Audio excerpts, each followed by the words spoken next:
From the Center for Investigative Reporting and PRX, this is Reveal. I'm Al Letson. In 2002, Mark Schleifstein, a reporter at the Times-Picayune in New Orleans, saw a monster of a hurricane coming.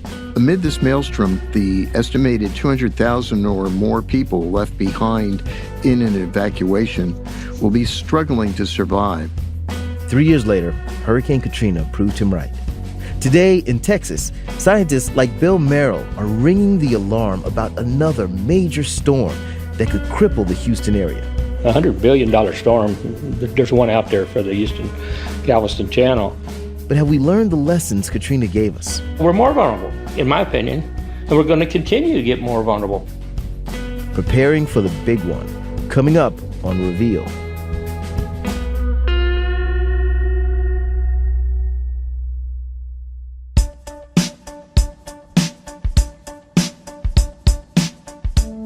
Reveal is supported by Squarespace, the simplest way to capture your passion with a beautiful website. If there's an idea or project you're itching to show the world, you should. With Squarespace simple tools and captivating templates, showcasing your hard work is the easy part. Start your free trial today. Visit squarespace.com/reveal. You should. Squarespace. From the Center for Investigative Reporting and PRX, this is Reveal. I'm Al Letson. What's it like to sound the alarm? To be screaming at the top of your lungs, trying to convince people that something really bad is about to happen. Something so bad, people just don't even want to see it coming. Reporter Mark Schleifstein knows that feeling. Back in 2002, he co-wrote a series of stories that made some dire predictions. Thousands will drown while trapped in homes or cars by rising water. Others will be washed away or crushed by debris. Survivors will end up trapped on roofs, in buildings, or on high ground surrounded by water with no means of escape and little food or fresh water, perhaps for several days. Those are some pretty drastic claims to make. People trapped without food or water in modern-day America? It seemed impossible. When Mark pitched the story, not all of his editors were convinced. At that original meeting, one of our editors actually leaned back in his chair and said, well, you know, this is just more Schleifstein's disaster porn.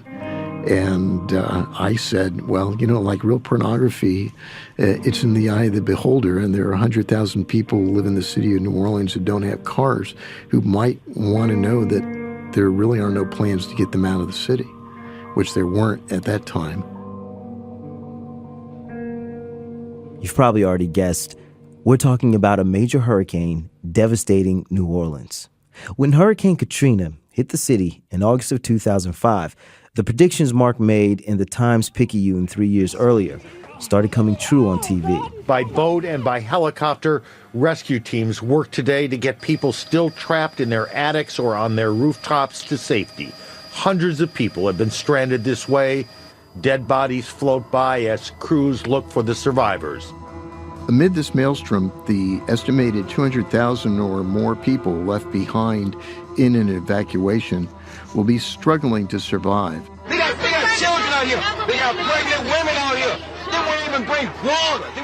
Whoever remained in the city would be at grave risk. Tens of thousands more would be stranded on rooftops and high ground, awaiting rescue that could take days or longer. These people are very desperate. I saw 2 gentlemen die in front of me because of dehydration. I saw a baby near death.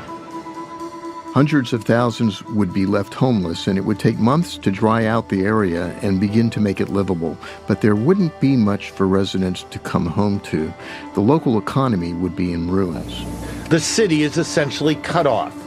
One runway opened at the airport, but highways and roads remain impassable. Supplies are running short, so are tempers. The scope of the disaster, murky yesterday, is much clearer tonight. Twin spans are down, the bridges are down. There's no electricity, phone lines are down, cellular phone lines are down. There's no way of us getting in contact with any of our families, friends, or anybody that's left behind. Out of those casualties, we don't know who's hurt, if they're related to us or what.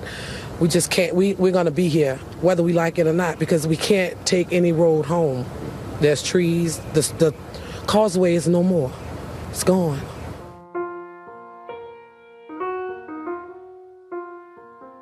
After Katrina, Mark was treated like a diviner. It makes me look like Nostradamus. But the real scary thing is that Hurricane Katrina's wrath wasn't the worst the Gulf could dish out to New Orleans. Most of the flooding didn't happen because the water went over the levees. It was because the levees breached. Huge gaps opened in the system of flood walls that was supposed to protect the Big Easy. The storm didn't even make a direct hit on the city. If Katrina had made a direct hit on the city of New Orleans and we had been in the eastern half of the storm surge would have been 28 to 32 feet above sea level. That would have overtopped every single levee in the city. The entire city would be completely underwater by 20 feet. You know, that my predictions were about the big one, and Katrina wasn't the big one. The Katrina was a storm that should not have caused the flooding that occurred.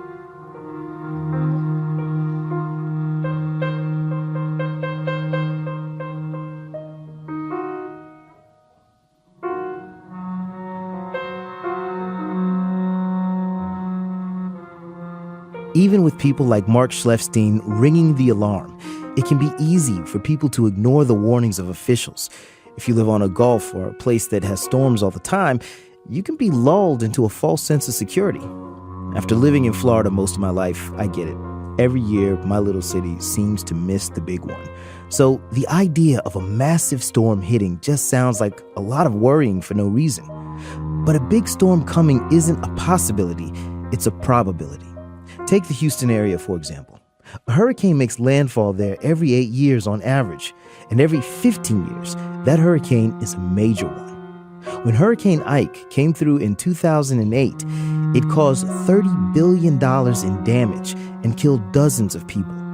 It could have been worse if it hit Houston head-on. Instead, it turned at the last minute. If Ike hadn't turned away, scientists and some public officials say thousands would have lost their lives, and there would have been ripple effects through the national economy, because Houston is an industrial and oil hub with a huge international port. So if it were shut down, the whole country would see higher gas prices, and the cost would go up on practically anything that has plastic in it, everything from car tires to Tupperware. So what if the big one really hits? What could happen? Journalists from the Texas Tribune and ProPublica teamed up to find out. They got some pretty sophisticated storm models from the scientists at the University of Texas at Austin and Jackson State University, and they used some hefty supercomputers to simulate what could happen if the Houston area was hit with a massive storm.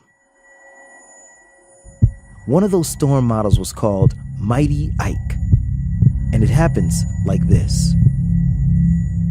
Mighty Ike forms as a huge cyclone in the ocean.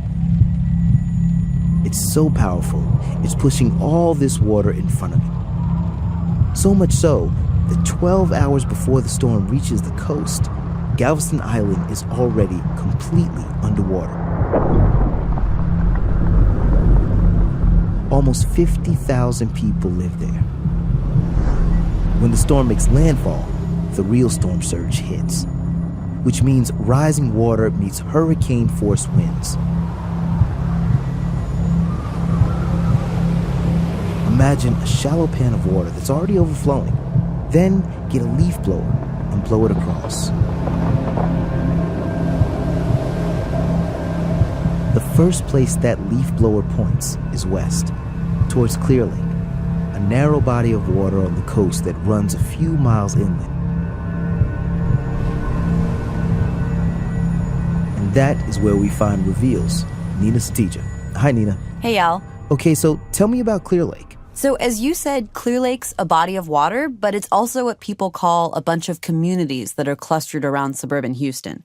More than 150,000 people live here, and the population's growing. We wanted to see what Mighty Ike could do to this area. So we went on a tour with someone who lives there, Sam Brody. You ready, Fuzz? I'm ready. Let's do it. Sam's not just a resident. He's also an expert in flood planning. And Fuzz is what he likes to call my microphone. Sorry, Fuzzy. We're going to call him Fuzzy. That's cool. I think my stand-up comic routine is probably not my strong point. Sam moved here after Hurricane Ike. He works for Texas A&M University, and they wanted him to move here to study the area's vulnerability to flooding. Kind of funny for a guy who knows all about flood risk to move somewhere that floods a lot. But he loves it here. My research is better because I every day I see these communities, and I'm part of a larger body of people working on these issues. It's better for my kids and my family. Every weekend we go to Houston and we do stuff. Sam's wife and 2 kids are happy here. Good schools, nice neighbors, and the restaurants are great. I've always wanted to go there. Ramen bar. That's a really good Italian restaurant right there. Here's the thing, though. Sam knows Mighty Ike, or a storm like it, is coming.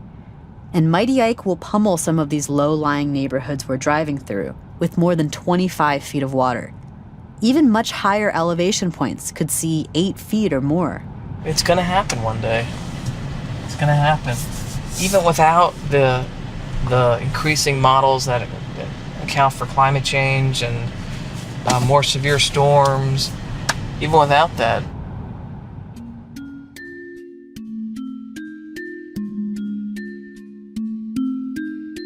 Thousands of homes and businesses in Clear Lake are in deep trouble in Mighty Ike. That Italian restaurant that Sam likes, the area around it could see 6 feet of water. For some perspective there, I'm 5'3", so I'd basically be swimming. Sam took us to see houses that are standing on stilts 10 feet off the ground. But if Mighty Ike hit, people living there wouldn't be safe, not even on the second floor. This sounds just like Katrina, with people trapped in their homes climbing onto roofs. So, Nina, if folks know this is a hurricane-prone area, why aren't they more concerned about this? Well, people know there's always a chance for hurricanes, but they don't seem to know how bad it could get in a storm like Mighty Ike. And most of the time, life is fine. I mean, picture this. You get to live by this gorgeous lake and marina. It's peaceful and quiet, but not too far from the bustle of downtown Houston. You've got a couple of major medical centers here, and you've got NASA's Johnson Space Center. Yeah, I mean, that sounds nice, but what about the potential flooding? Yeah, that's not something people really talk about. I mean, no one's crossing their lawn saying to their neighbor, "Hey, I've worked it out. We'll only have an inch of water inside when the big one comes." The communities clustered around Clear Lake have actually been some of the fastest growing in the country. And since Hurricane Ike, tens of thousands of people have moved here. And a lot of them aren't coming from the coast. They've never seen a hurricane. This is how Sam sees it. So you're a professional, you moved to this area, and you're like, cool, I have a water view. I'm sure there's going to be some kind of boat launch. Mm-hmm. This is a great place to be. The last thing you think about is 20 feet of water coming up here. To put that into perspective, think about it this way. It only takes 18 inches of water to float a car. So drive a modern car into 18 inches of water, and that force is enough to lift the car up off the ground and send it rushing off. Think about what even a few feet could do. That's why Sam was so careful when he bought a home here. He looked at the exact elevation, and he looked at all the flood defenses, from big to small. It's how he chose the block he lives on. Did you purposely choose one next to the big storm drain? Maybe. We're gonna go in. The land behind Sam's house slopes way down to the water below, and the whole neighborhood's been raised several feet. In Mighty Ike, his house gets a couple inches of water. Not catastrophic. But do you think that the new developments that are being built in this area, do you think that those developers are as responsible as... No. Sam drove us to a place called Nassau Bay Town Square. It's this new commercial development in Clear Lake. It's got a bunch of shops, an apartment complex, a hotel, and some offices. And I could just tell the place is going underwater. Under something like 6 feet of water, according to the computer models. Sam says the buildings might stay standing, but... they'd be catastrophically damaged. It'd be a total loss. You know, you may have a structure, but it's not usable. Any cars in the parking lot here would be goners. They'd turn into floating barges that ram into other things. This is going to be a shopping center one day. And so we're going to add more people and more structures and more pavement. And so we have a decision that we can say, okay, if we're going to do that, can we do it differently? does that make sense? Can we understand the risk better and have models like this? Like, hey, look, you could be under 8 feet of water. I would be shocked if the developers of that shopping center knew that when they put that in. So what do the developers have to say? I mean, do they even know that this can happen? So I called the developer of that shopping center, and he had no idea how high the water could get. He was kind of shocked. Because Nassau Bay Town Square is following the rules. It's up to code. It follows the local flood planning regulations. Those regulations just aren't designed to protect buildings from something like Mighty Ike. And the developer doesn't think they should be. Neither does this guy. Bob Mitchell, president of the Bay Area Houston Economic Partnership. Bob works in Nassau Bay Town Square, and his group recruits businesses to come to the Houston area. And he's pretty good at it. We have 46 aerospace companies that are members. We have, 8 or 10 specialty chemical companies, 17 different banks. If Mighty Ike hits, Bob knows what it does to his office. It's underwater. It's underwater. It's underwater. Trust me, I know that. Why keep expanding this development if... I can't believe that's a serious question. Why? Why does that sound such a... Well, you're going to stop development? I mean, that's the same thing. That question you're asking me is no different than the terrorists right now. Am I going to stop everything I do because I'm worried about somebody going to charge into a store and shoot the place up? That sums up the attitude a lot of people have. How do I know which impending catastrophe I should worry about? But there's no way of predicting when the next mass shooting is likely to happen or where. And we do know that the Houston area gets a major hurricane every 15 years. Bob said that himself a few minutes later. Look at the statistics, okay? I mean, every 15 years, we have a major category 4 or 5 hit this region. So what are the odds? One of these days, we're going to have a major catastrophe. Bob doesn't think we should stop building because of the threat of Mighty Ike. He wants to start building something else, some kind of floodgate or levee system to protect Houston, and he's been arguing for one for years. But that type of thing might take decades to plan and build.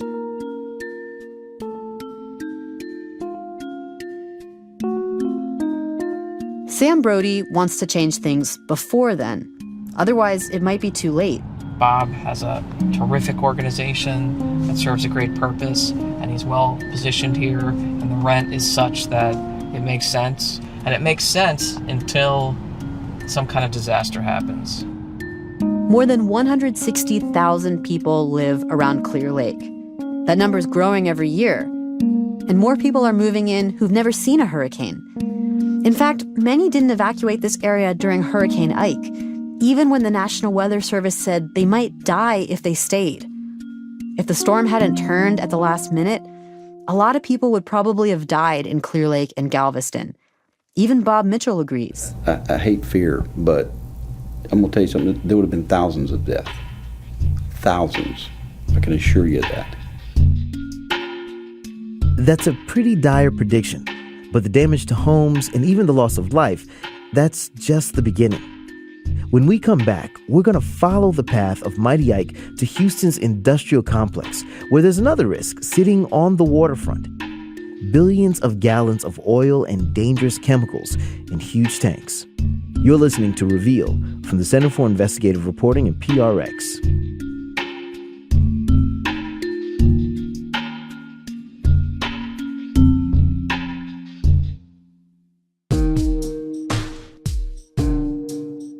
Hey podcast listeners, it's Julia B. Chan from Reveal. The stories you're hearing this episode are part of a new collaboration between the Texas Tribune and ProPublica. They've produced a series of stories along with an interactive map that shows what a Mighty Ike or other hypothetical storms could do to the Houston area. See storm surge predictions by location and learn more about the facilities that could be at risk. You can find links to their work on our episode page. Just visit revealnews.org/episodes and look for Mighty Ike. Again, that's revealnews.org/episodes.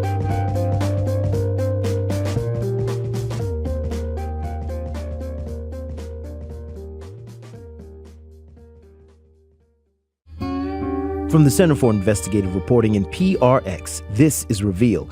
I'm Al Letson. On today's show, we've been talking about a hurricane of epic proportions hitting Houston. Scientists say it's coming, and they've created computer models that show exactly what could happen when this storm hits. Earlier in the hour, you heard about one of these models called Mighty Ike and what it would do to Clear Lake, a densely populated residential area that's home to more than 100,000 people. But Houston is also home to a massive oil refining and chemical manufacturing complex. If a hurricane like Mighty Ike were to hit, all those industries would be in trouble, and that could cripple the economy of the entire country. That may sound like an exaggeration, but not if you knew what the Houston Ship Channel means. We're the largest port in the country in foreign trade. Major cities are anchored with ports. The Houston Ship Channel is a vital national asset. There's no question about it. This is a documentary celebrating the Houston Ship Channel's 100th anniversary, made back in 2014. A Houston harbor pilot will meet the ship at the mouth of Galveston Bay and guide it up the Houston Ship Channel, one of the busiest and narrowest waterways in the world. The Houston Ship Channel is a water highway, and it extends more than 20 miles inland, almost into downtown Houston. Thousands of ships come through here each year, and tens of thousands of people live and work on the Houston Ship Channel, right in the path of a storm like Mighty Ike. Nina Satija of the Texas Tribune takes it from here.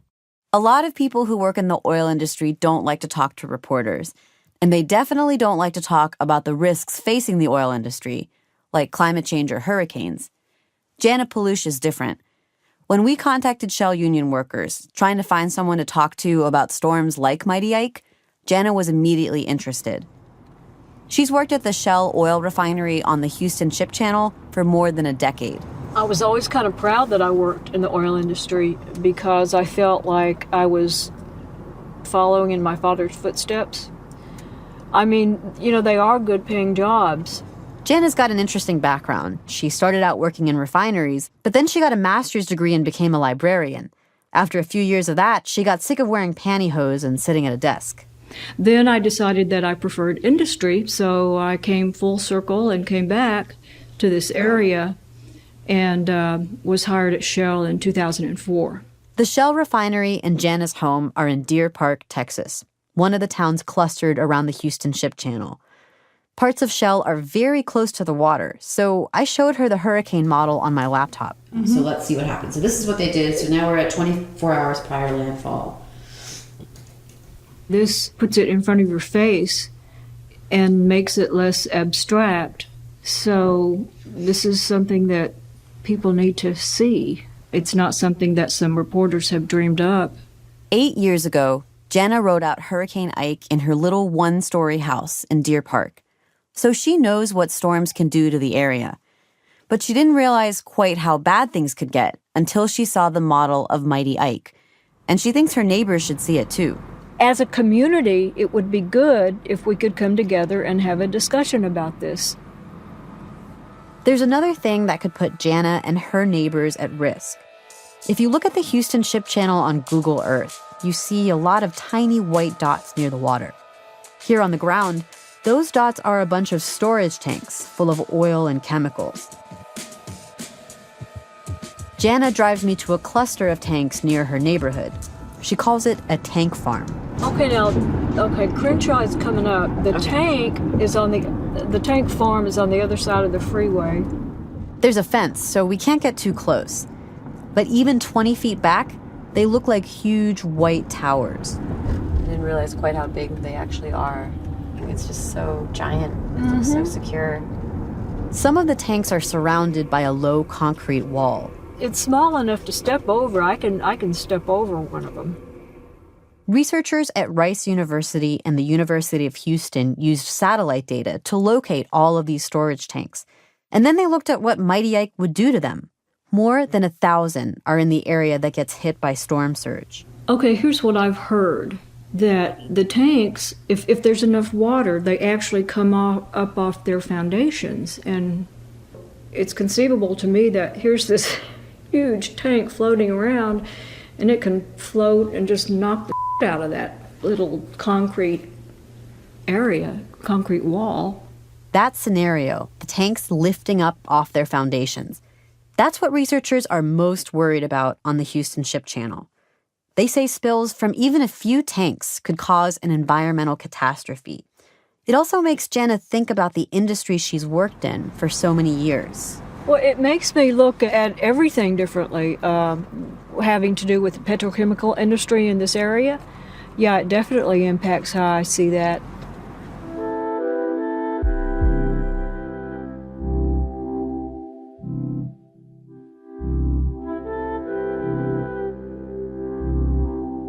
Mighty Ike is making Jana wonder, what if?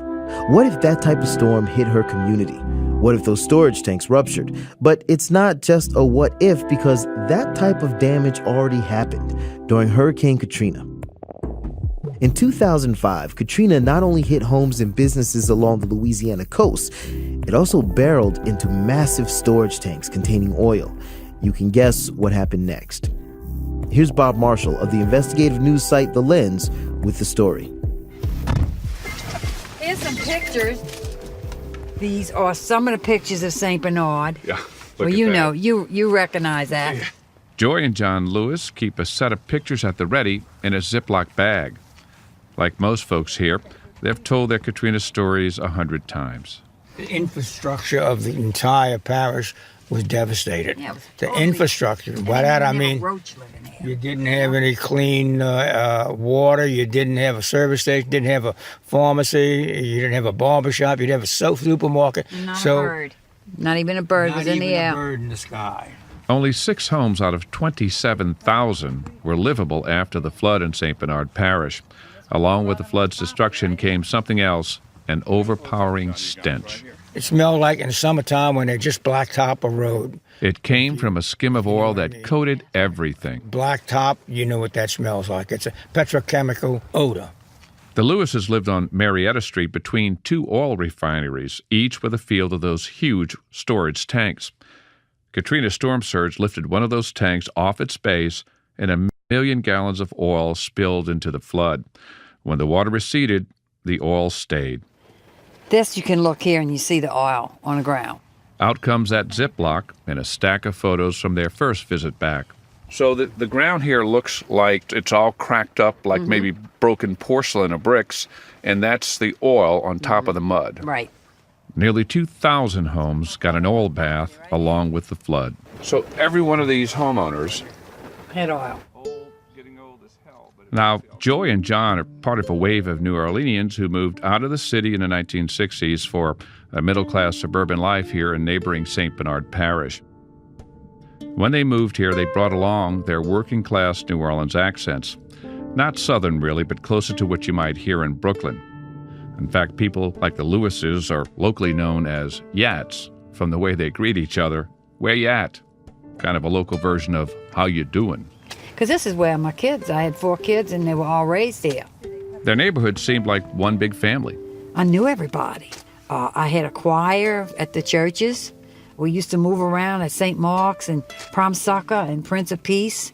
We just had fun here. They helped build Marietta Street from the get-go. New houses, new families just starting out, everyone's children playing together.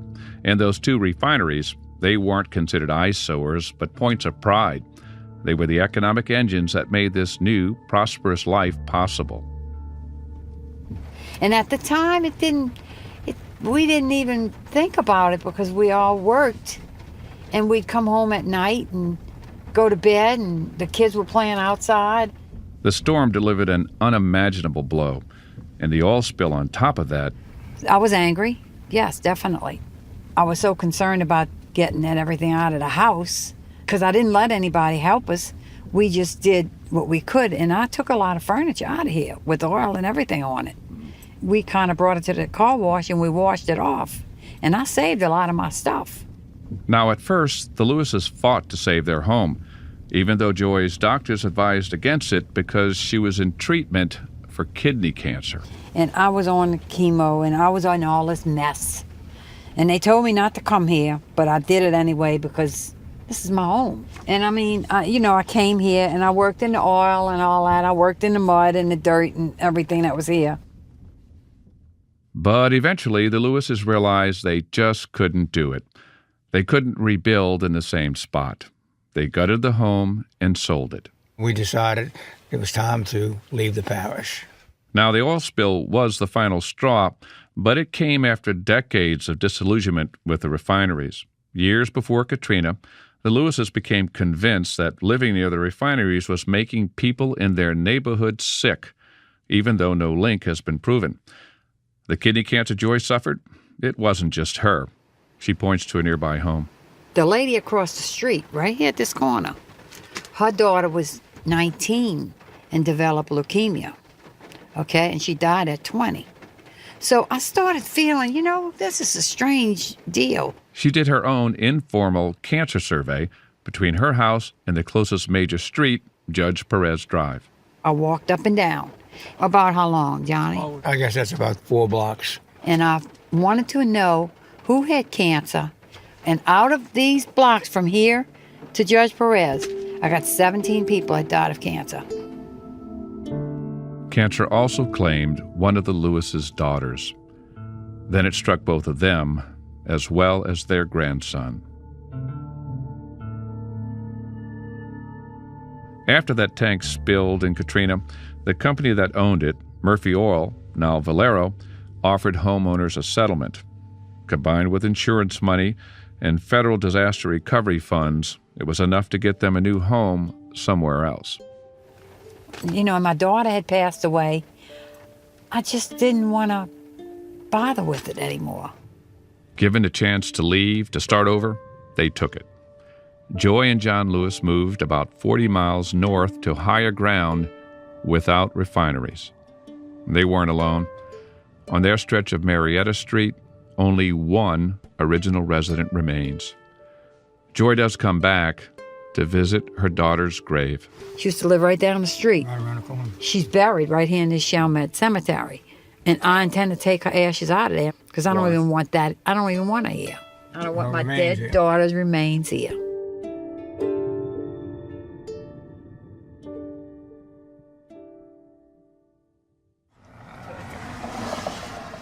Taking a drive around the old neighborhood and then to see the tanks, the Lewises seem more sentimental than angry. Of all their concerns about living near an oil refinery, they never worried about a storage tank spill. Should we take a quick little tour down here?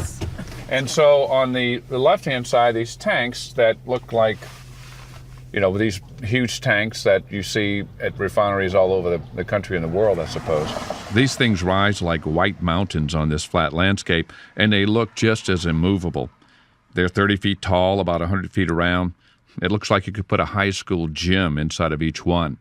But as Katrina's 15-foot surge filled the parish, it floated buildings, buses, and cars off the ground, and it did the same for at least one of these tanks. And this is one of the ones that was lifted off its pad. That's correct. That's right. And the oil came out from under the pad. Mm-hmm. The Lewises didn't see that coming. I never in my wildest dreams ever figured that would lift and the oil would come out from the bottom. That didn't even enter my mind. It was 1 in a million shot that happened. Yeah. To be fair, no one else saw this coming either. St. Bernard Parish was supposedly protected from the Gulf by the Army Corps of Engineers' 20-foot levees. But Katrina proved those were not properly built and had been poorly maintained. Instead of water just coming over the top, the levees collapsed. The original levee system, which was an earthen dam, had approximately 25 breaches. That's John Rahm. He's the emergency manager for the parish. Today, he's standing on a soggy section of ground on the edge of the parish that rises maybe 5 feet above the nearby roadway. Yet when Katrina arrived, that was the hurricane protection. Now, this pile of earth has a towering concrete wall on top that seems to run off to the horizon.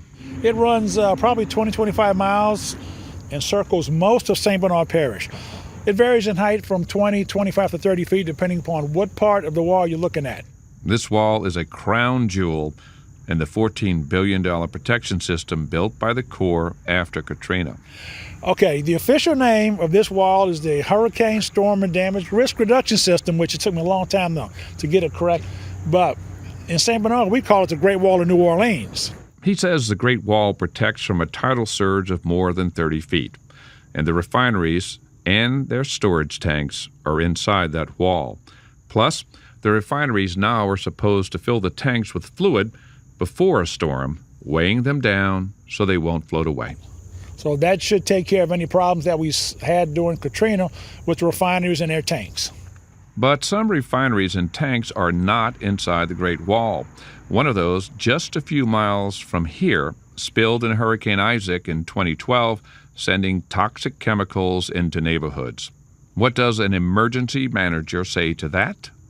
Well, Ram says safe is a relative term anywhere on the Gulf Coast. If you're going to move into an area that is hurricane prone, you've got to know the risk you're taking before you move in. Investigate where you're going to move, see what's happened in the past, what's the history of oil spills, if you will, hurricanes, or any kind of other natural disasters. Don't move in somewhere thinking it's Shangri-La when it's not. But ask Joy Lewis about her Shangri-La, her decades of happy family life. She'll say they were only happy because they didn't understand the risk they faced. What would it take to convince her that her old home is safe? They could not convince me at all because I don't trust them. Back on their old block, the Lewises point out details they remember. The carport they built, the fence they raised, the tree hanging over that fence. And I had a lemon tree, and the lemons were this big. Beautiful. I'm glad they didn't cut that down. At least it's something's living there yet. They worry about those lemons, though. Are they safe to eat after the oil? They worry about the people living on their old block, about anyone living near a refinery or storage tanks. What if you knew someone who was thinking of moving next to a refinery in a nice subdivision in Texas between a couple of refineries? I would tell them they're wasting their time. I would tell them they can research all they want. The tanks will be there forever. They can't get rid of them, but they can move. If there's any way that they possibly could financially get out of the area, I would advise them to get out and take their children with them.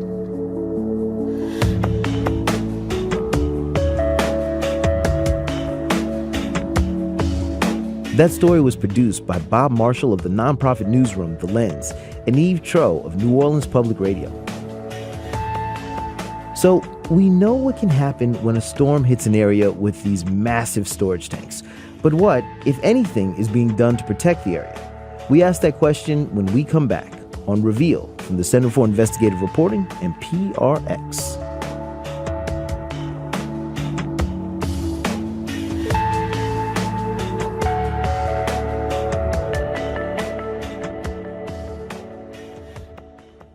Hey podcast listeners, it's Cole Goins from Reveal.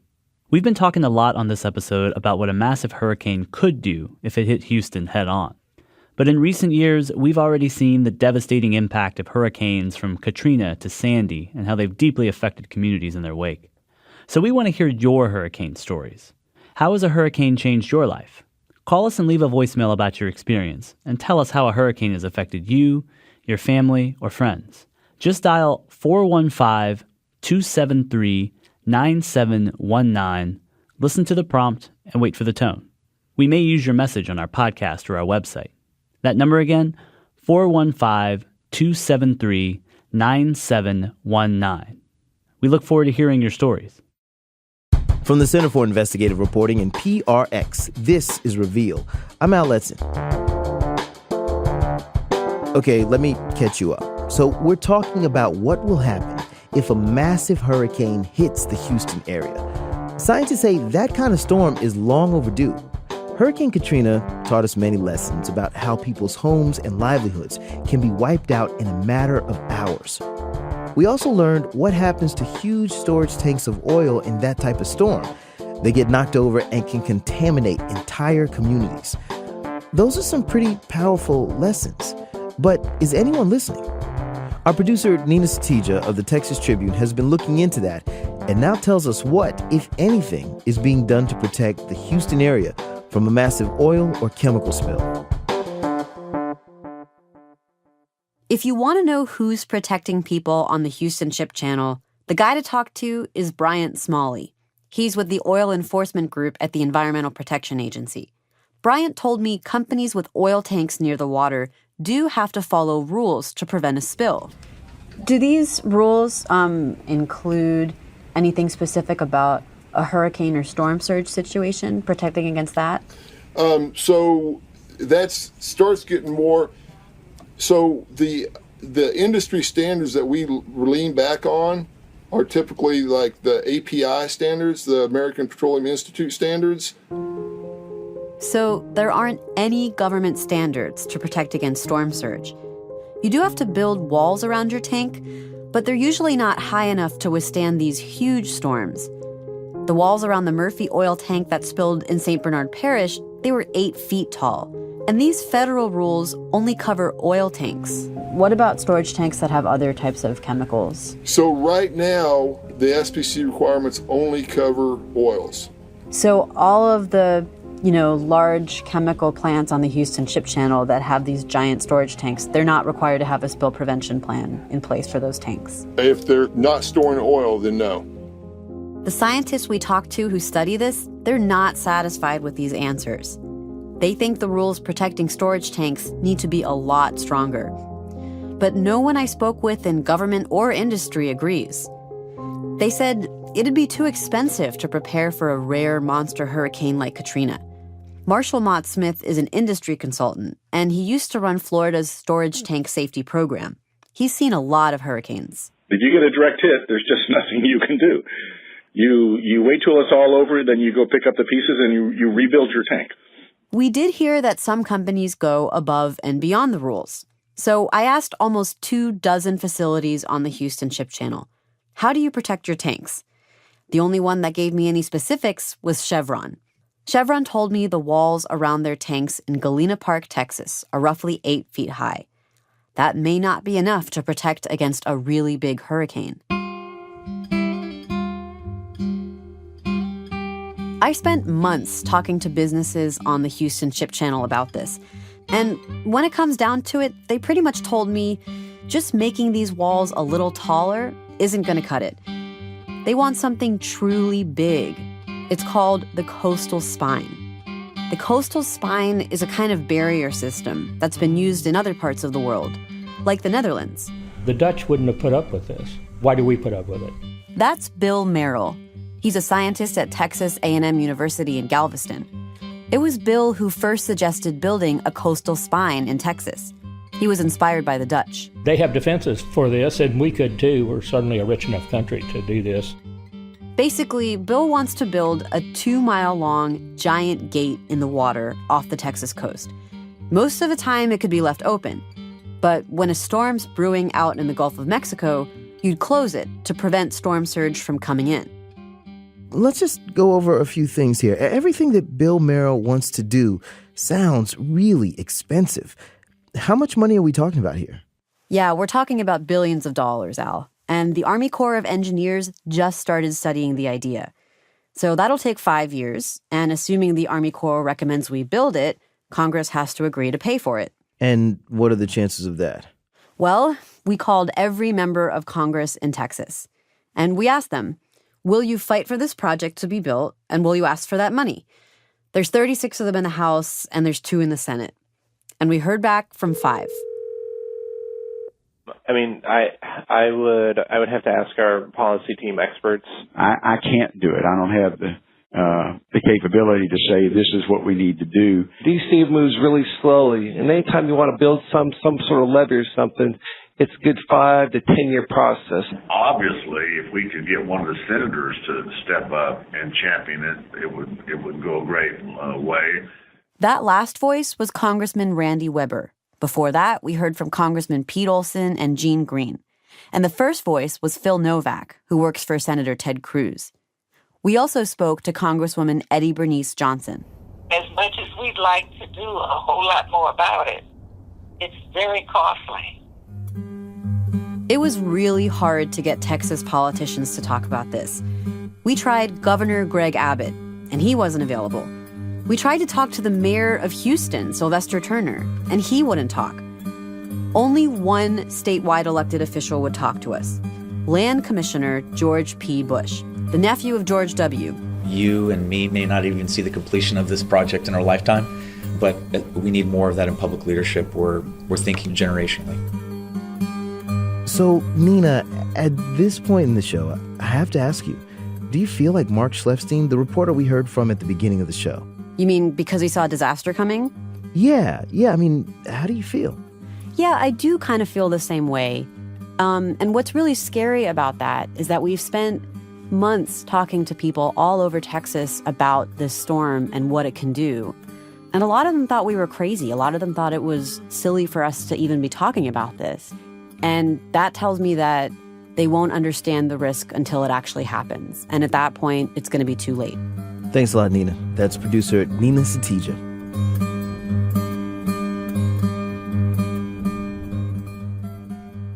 Update you on another disaster, one that could have been prevented. The Flint, Michigan water crisis. People there still can't drink tap water because of lead contamination. Back in January, we aired a documentary from Michigan Radio that explained how the lead got into the water and how officials held off doing anything about it for months. Here's a snippet from that show. Reporter Lindsay Smith is talking to Brad Werfel, a spokesman at Michigan's Department of Environmental Quality, after a leaked EPA report pointed to a serious problem. Let me start here. Anyone who is concerned about lead in the drinking water in Flint can relax. There is no broad problem right now that we've seen with lead in the drinking water in Flint. It turns out there was a broad problem. And it turns out the DEQ is exactly the agency responsible. And we know now the same week I talked to Brad Werfel was the same week some of the people he works with at the DEQ realized that Flint's latest lead tests weren't looking too good.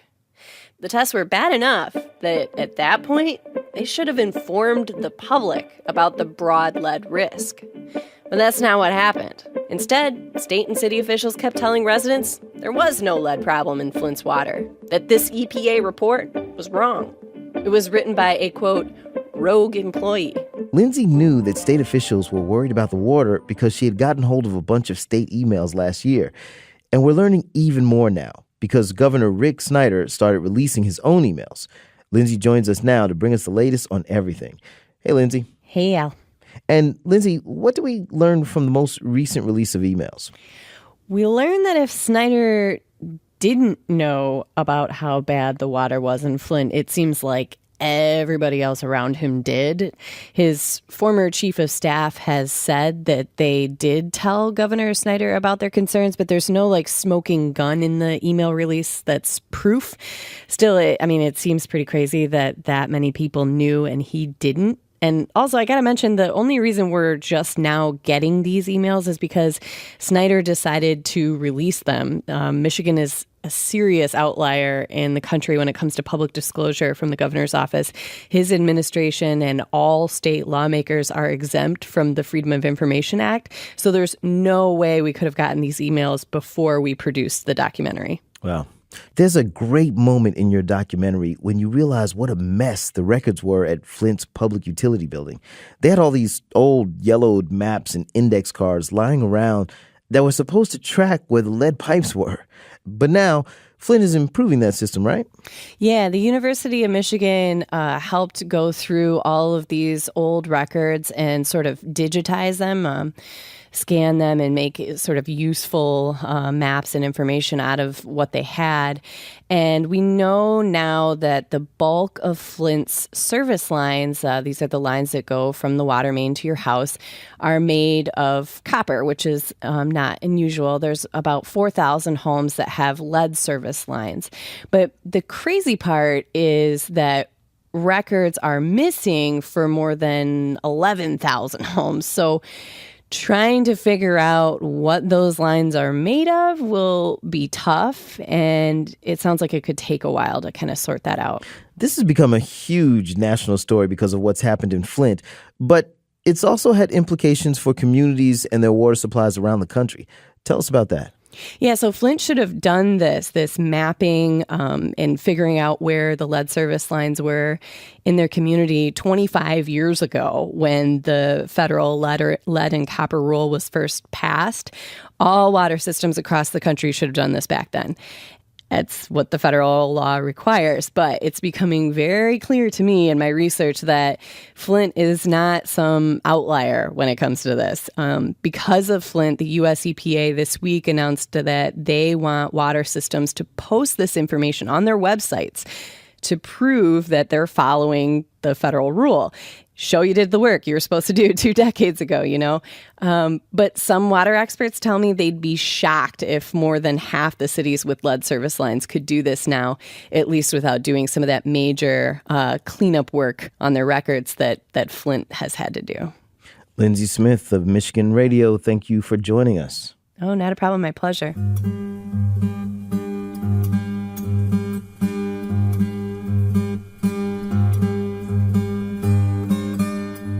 The future isn't necessarily hard to see, but what you see might be hard to look at. What I mean by that is this. We can see the prospect of trouble on the horizon. Take, for example, Flint, Michigan. The disaster there could have been thwarted if someone had just taken action. But they didn't, and here we are. It's so easy to dismiss warnings and red flags because right now we're okay. And fixing the problem, well, that might be too expensive or politically hard, or it might just inconvenience us today. But maybe the way forward is to take a glance back. Early September 2005, I remember sitting in my living room watching the aftermath of Katrina unfold. A city I loved underwater, its people stranded, some dying, some dead, the utter hopelessness of the Astrodome. Watching from a safe distance, I was filled with helplessness. Given the response of the nation in the days that followed the hurricane, I'd say most people felt the same way. We wanted to do something, to be a part of the solution. But what could actually be done was limited and too late. And no matter the action taken, it wouldn't bring back the lives that were lost. Today, we stand at a precipice. A place where we have to ask questions of ourselves and of our leaders, where decisions must be made to either ensure our future or to ignore the lessons learned from the past.